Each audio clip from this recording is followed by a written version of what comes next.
श्री राघवेंद्र स्वामी का जन्म मृगशिरा नक्षत्र फाल्गुन शुक्ल सप्तमी शुक्रवार मनमत संवत सन 1595 ई-0 में हुआ। इनकी माता का नाम गोपीकांबा और पिता का नाम थेमना भट्ट था। ये पुत्र जो कि भगवान वेंकटेश की कृपा से पैदा हुआ था, उसका नाम पिता ने वेंकटनाथ रखा। वेंकटनाथ कुशाग्र बुद्धि के थे। उन्होंने छोटी उम्र में ही वेदांत, कविता और अमरकोश में महारत हासिल कर ली। अपनी प्राथमिक शिक्षा पूरी करने के बाद वेंकटनाथ कुंभकोणम मठ आए, जहां इन्होंने उच्च शिक्षा अपने कुलगुरु श्री सुधींद्र तीरथ से प्राप्त की। अपने गुरु के पास रहकर वेंकटनाथ ने विज्ञान, वेदांत शास्त्र, व्याकरण इत्यादि में महारत हासिल कर ली। वे तैराकी और वीणा वादन में भी अग्रणी थे। इतना सब जानने के बाद भी वे बहुत विनम्र और मृदुभाषी थे। गुरु ने वेंकटनाथ को परिमलाचार्य की उपाधि दी। ऐसे ही समय बीतता गया। वेंकटनाथ ने अपनी पढ़ाई पूरी कर ली। इनके बड़े भाई गुरु राजाचार्य की मदद से इनकी शादी सरस्वती नाम की लड़की से संपन्न हुई। गृहस्थी श्रीहरि के नाम जप और पूजा पाठ में गुजरी। श्रीहरि की कृपा से वेंकट भट्ट और सरस्वती देवी को एक लड़का हुआ, जिसका नाम नवदंपति ने लक्ष्मी नारायण रखा। शीघ्र ही श्री सुरेंद्र तीर्थ की उम्र हो गई। उनके मन में आया कि अपना कार्यभार किसी को सौंप दे। एक रात को सपने में उनको उनके आराध्य देवता श्री मूल रामचंद्र जी के दर्शन हुए और उन्होंने आज्ञा दी कि श्री सुरेंद्र तीर्थ वेंकट भट्टाचार्य को संन्यास की दीक्षा दी और सारा कार्यभार उनको सौंपकर वेंकट भट्ट को पीठाधिपति बनाए।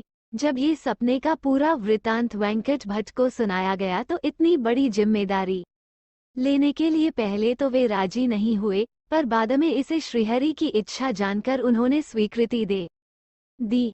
तत्पश्चात तंजौर के महल में विद्वानों और अनेक भक्तों के समक्ष फाल्गुन शुक्ल द्वादशी दुर्मति नाम संवत्सर सन 1621 ई-0 को श्री सुरेंद्र तीर्थ ने वेंकट भट्ट को संन्यास आश्रम में दाखिल किया और उनका नाम श्री राघवेंद्र तीर्थ रखा। अपने कार्यकाल में श्री राघवेंद्र स्वामी ने अनगिनत चमत्कार किए। उनमें से 2 का उल्लेख किया जाता है। श्री स्वामी जी अनेक स्थानों की यात्रा करते रहते थे।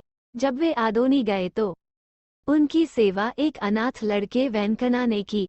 श्री स्वामी ने उसे आशीर्वाद दिया और कहा कि विपत्ति के समय मुझे याद करना। एक बार आदोनी का नवाब सिद्दी मसूद खान उसी ओर जा रहा था जिधर वेंकना का गांव पड़ता था। उसी समय एक पत्रवाहक से कुछ संदेश मिला। उसे नवाब और उसके सैनिक कोई भी पढ़ नहीं सकते थे, क्योंकि वे अनपढ़ थे। नवाब ने पास ही खड़े वेंकना को बुलाया और कहा, इस संदेश को पढ़ो। वेंकना अनपढ़ गंवार था।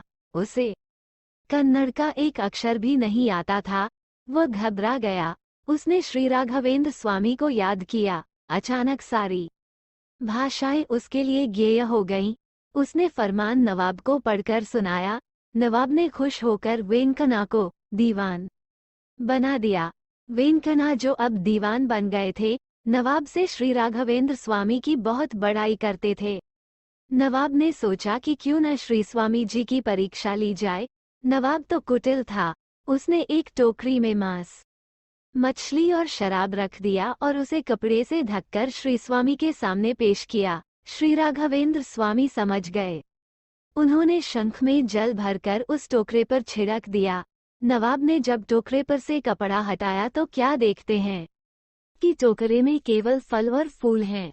नवाब बहुत शर्मिंदा हुआ। उसने श्री राघवेंद्र स्वामी को दंडवत नमस्कार किया और माफी मांगी। उस नवाब ने प्रसन्न होकर श्री राघवेंद्र स्वामी को मंचली नामक गांव दान में दे दिया।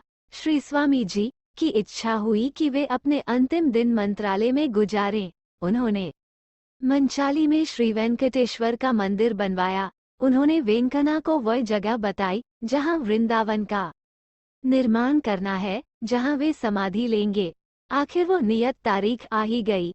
ठीक शुक्रवार, श्रावण मास विरोधीकृत संवत्सर सन 1671 ई-0 को श्री राघवेंद्र स्वामी ने वृंदावन में प्रवेश किया और जीवित समाधि ली।